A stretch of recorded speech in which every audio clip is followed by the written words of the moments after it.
Chapter 2, Kira. As Kira starts regaining his consciousness, he realizes that he's lying on the sofa in the lounge.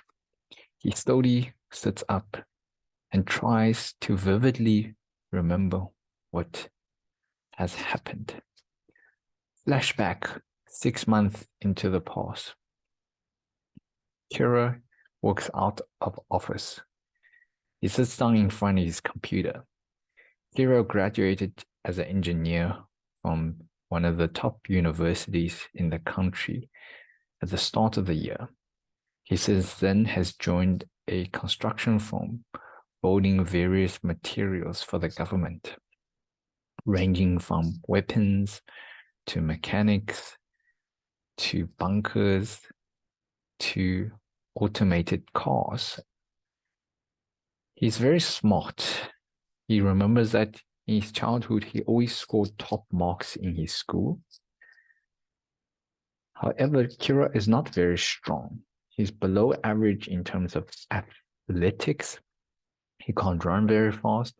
He's not sick in any way, but he just has a very weak body. As he starts typing on his computer, he suddenly looks up and sees May sitting across from him. May was a graduate 2 years before him. She joined the firm to pursue her dreams as an architect, and she is 2 years senior than him. She suddenly realized that Kira is looking at her. Her gaze up. As her eyes met Kira's eyes, she says, "Is everything okay?" Kira nods slowly, and he looks down. Kira still has not had a girlfriend after 18 years, and he's still very shy around girls. As Kira continues to type on his computer, he realizes that the TV is still on. As he looks to the corner of the office, he sees a news flash across the world news channel. An anchor on the TV starts talking to some scientists about the discovery of a small object heading towards Earth. At first, the scientists said, we discovered this unknown object about a month ago, and it's heading towards Earth at a quite high speed. We think that it is an asteroid, but it's not very big, so we cannot confirm. However, from our data and analytics, it is not a problem because we do have satellites around space. We can easily blow up this unknown object or shift its trajectory. So the world and the population and the people does not have to worry about this. As the scientists trying to explain all the terminologies and precaution measurement that they're taking, Kira loses interest. He continues to bow down his head and works. After some time, he looks up again and sees that it is almost lunchtime. There are a few people getting out of the office and heading out to lunch. Kira also feels a bit hungry, but he's still determined to finish his work before lunchtime. As he continues to type on his computer, drawing different blueprints, he sees May getting up across the desk from him. As she walks past, she puts her hand slightly towards Kira's shoulder and taps and says, "Kira, do you want to join me for lunch?" Kira looks down and looks up at May. He feels a bit shy and he nods his head and starts shaking, saying, sorry, I still have some work. Perhaps tomorrow, if you don't mind." Kira is timid and still shy. May looks at Kira and she's a bit puzzled. Yet Kira's explanation gives her some relief. She says, "Okay." As she walks slowly towards the door of the office, she grabs a bag and she heads out to lunch. Kira continues to work on his computer, and before long, he's almost done. But he now feels there's some hunger in his stomach, and he really needs to get some food before he starts fainting. Kira gets up and walks slowly towards the kitchen area. He opens the door, grabs some protein bars, and starts eating them as he unwraps. He grabs a glass of water and heads back to his desk slowly. Suddenly, he sees that the office door opens. Some colleagues are returning from their lunch, all happy and chatty. Kira puts his work head down and starts typing and ignores the activities. And then his phone rings. Kira looks to the left. A small device starts beeping.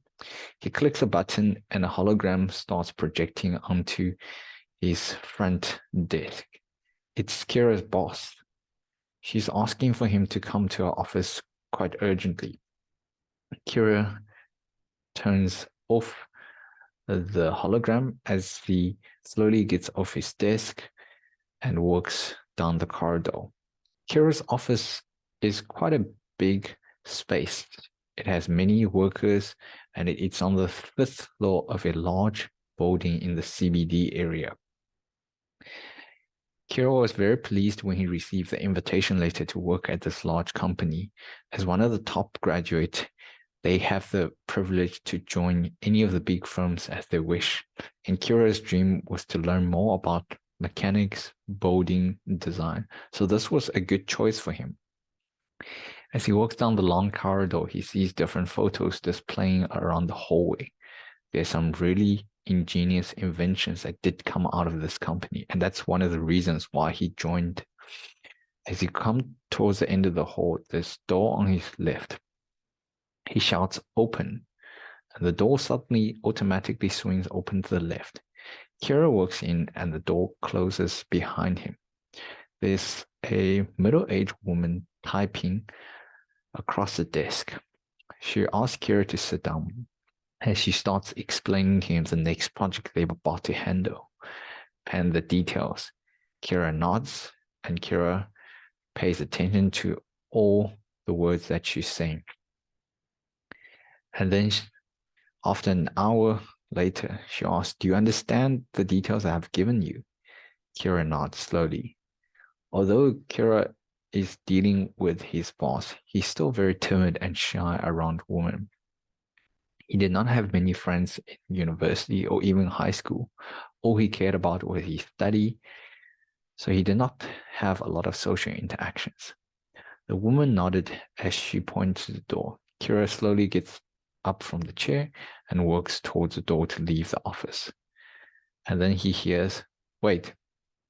He turns around and sees his boss showing him, "Oh, by the way, we are having an event 2 weeks from now. Are you going to be joining us?" "It is for the whole company," she explained.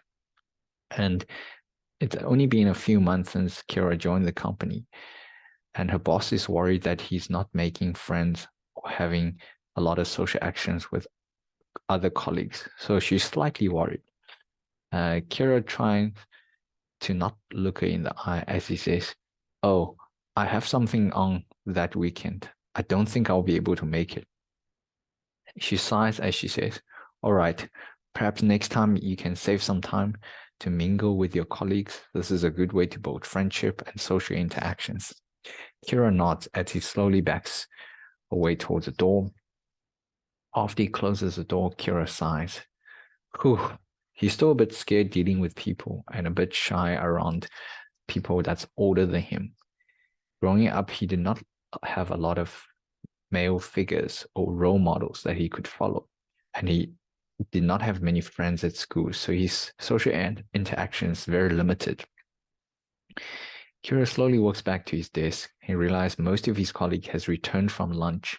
They are all busy typing and working around their computer screen.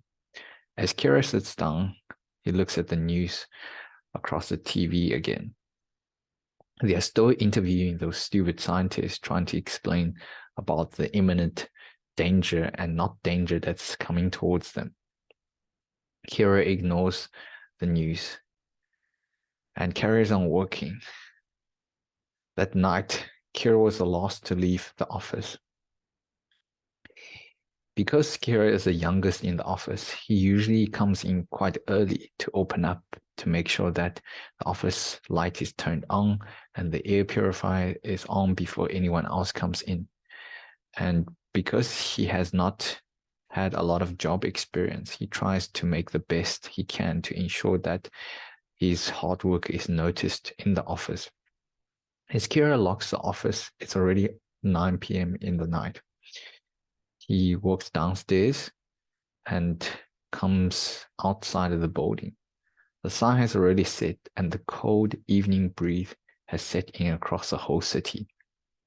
Kira walks towards the train station as he catches the next train to head back home.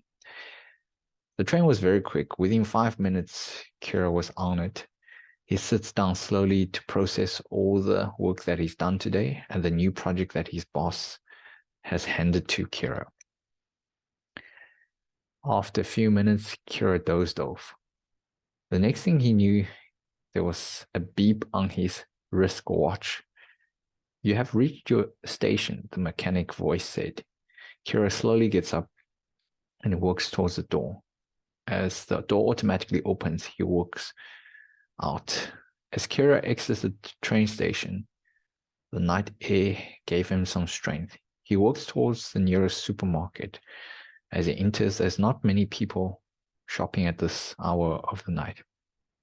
He grabs a few pre-cooked food and pays for it with his smartwatch. Sometime later, Kira enters his apartment.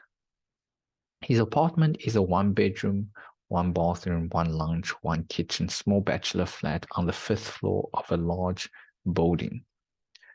Most of the people staying in this complex are either single people or young professionals that's trying to find work, already found work in the big city and trying to make something of themselves. As Kira enters his apartment, he heads straight for the bathroom. After a nice hot shower, Kira is satisfied. He changes into his evening pajamas and comes back to the kitchen to heat up the food that he bought from the supermarket. As Kira grabs a tray of food, he walks into the lounge to turn on the TV and starts slowly scroll through his smartwatch. The smartwatch is quite modern. It projects a screen directly in front of Kira. He can see most of the social news as well as some news articles written by other media. The TV is still showing interviews of various channels interviewing scientists about the imminent danger and not danger that's heading towards Earth. Kira brushes over the side, starts eating the food that he's bought. There's some nice vegetables with protein and bread. Half an hour later, Kira finishes eating and he feels that he's done enough for the day. He turns off the TV and smartwatch and slowly walks towards the bedroom. It's already late and he's tired, so he did not bother brushing his teeth or washing his face. Kira heads straight down and starts snoozing. Just like this, 2 weeks, 3 weeks, more than a month passed. Before Kira knew, it was really the next month. His work continued to progress as he completes project after project that's handed to him.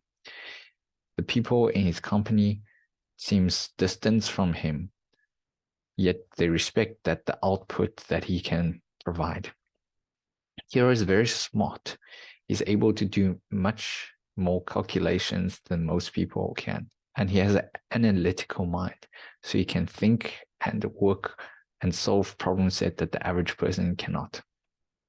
Although we are in the year 3000 or something, technology is quite advanced. There are smart AIs, hover cars, and even smart AI all over the internet that can assist people. Kira wakes up in his apartment and he realized that today is a weekend. He usually works during the week. So on the weekend, Kira either plays games or cleans his apartment and does some random shopping online. Other than that, he does not have time to go see friends since he does not have any friends. And he watches some movies and tries to relax. As he turns on the TV, he realizes that the news network is still going on about the unknown meteor, unknown object that's heading towards the Earth. Yet there has been different presentations about plans and methods trying to diverge its trajectory. Kira thinks to herself, gosh, it's already been weeks and weeks. Why can't these people figure this out? If he was on that TV, within 10 minutes, he would have been able to give an appropriate solution to diverge the danger from the world. But Kira does not care. He has confidence that the people and sophisticated AI that's presented is able to pool resources together and solve this small problem. As few more weeks go by, we move into the next month. And Kira realized that it is almost Christmas, where his company will be closing and New Year's will be heading soon. In the year 3000 and after, people are starting to work less and less because with the assistance of AI, there are less and less manual labor that needs to be done.